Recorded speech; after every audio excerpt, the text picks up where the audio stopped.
یہ ملت ابراہیم پر نہیں ہے، یہ اپنے آباء و اجداد کی ملت پر ہیں۔ پورا قرآن آپ اٹھا کر دیکھیں، پورے قرآن میں بار بار یہ بات کہی گئی۔ کیا کہی گئی؟ کہ جان لو تم نے ابراہیم کی ملت پر چلنا ہے، تمہارا ابا ابراہیم ہے، تمہارا ابا یہ نہیں، یہ جو تمہارے آباء و اجداد ہیں، نہیں، تمہارے بڑے نہیں، تمہارا ابا کون ہے؟ ابراہیم، یعنی تم نے ابراہیم کی ملت پر قائم ہونا ہے، جو ابراہیم نے کیا تھا وہی کرنا ہے۔ تو کیا ابراہیم نے یہ کیا تھا؟ ابراہیم نے، مجھے بتائیں، ابراہیم نے ہدایت کے لیے کون سی کتابوں کا سہارا لیا؟ کن کے پیچھے چلا؟ کیا ابراہیم اپنے آباء و اجداد کے پیچھے چلا؟ کیا ابراہیم نے ہدایت کے لیے پہلے سے جو کتابیں موجود تھیں ان کتابوں کا سہارا لیا؟ کیا پہلے سے کتابیں موجود نہیں تھیں؟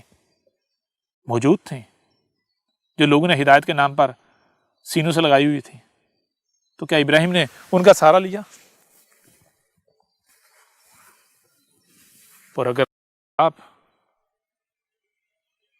ہدایت کے نام پر آباء و اجداد کی لکھی ہوئی، آباء و اجداد کی چھوڑی ہوئی کتابوں کا سہارا لیتے ہیں، اپنے آباء و اجداد کے پیچھے چلتے ہیں، تو آپ ابراہیم کی ملت پر ہیں یا اپنے آباء و اجداد کی ملت پر ہیں؟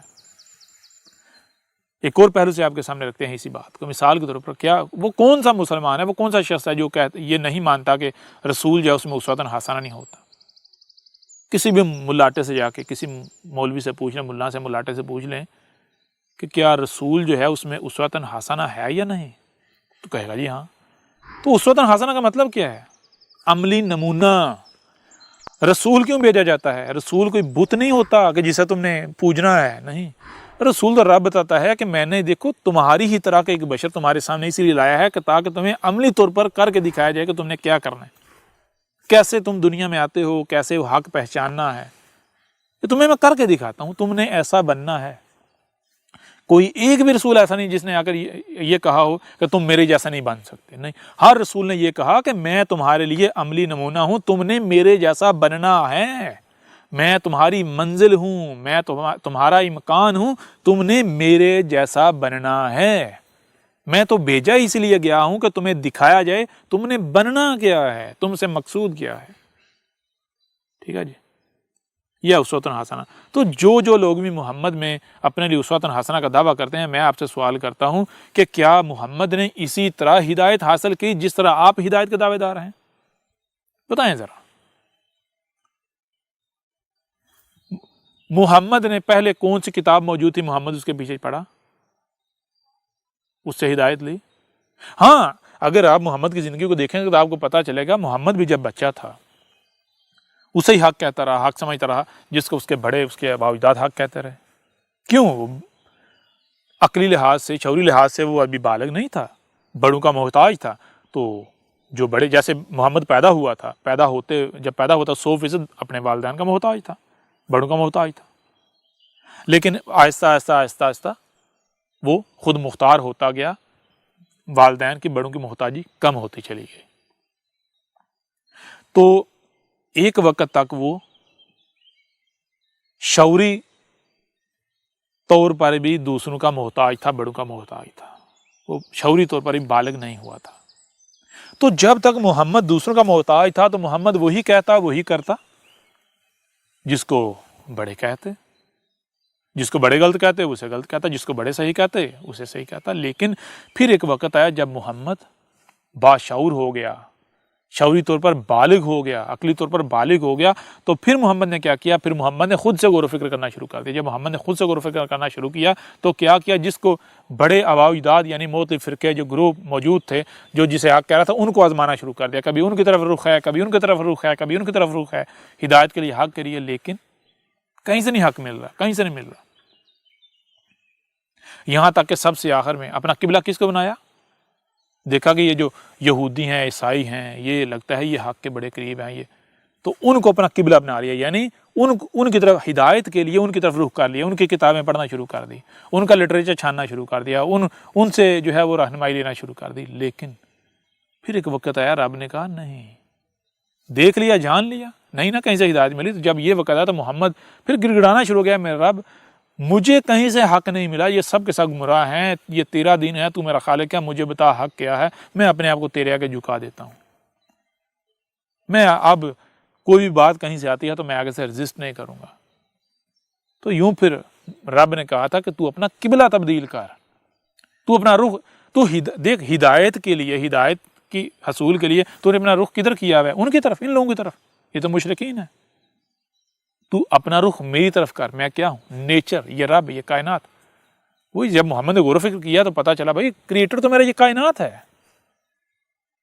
جب تک محمد یہ سمجھتا رہا کہ میرا خالق، میرا مالک وہی ہے جس کو یہودی کہتے ہیں، جس کو عیسائی کہتے ہیں، وہ آسمانوں پر چڑھ کے بیٹھا ہوا ہے، تو محمد نے ہدایت کے لیے اپنا رخ یہودی اور عیسائی جو ملاٹے ہیں ان کی طرف کر لیا۔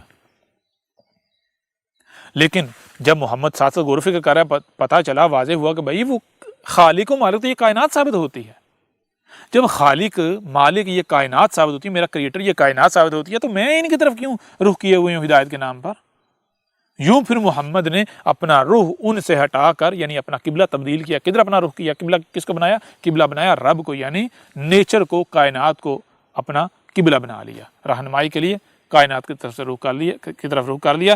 تو جب محمد نے اپنا رخ ہدایت کے لیے اپنا رخ ہر طرف سے کاٹ کر نیچر کی طرف، قدرت کی طرف کر لیا، رب کی طرف کر لیا جو کہ ہر طرف اپنا وجود رکھتا ہے، تو پھر محمد کو ہدایت ملی۔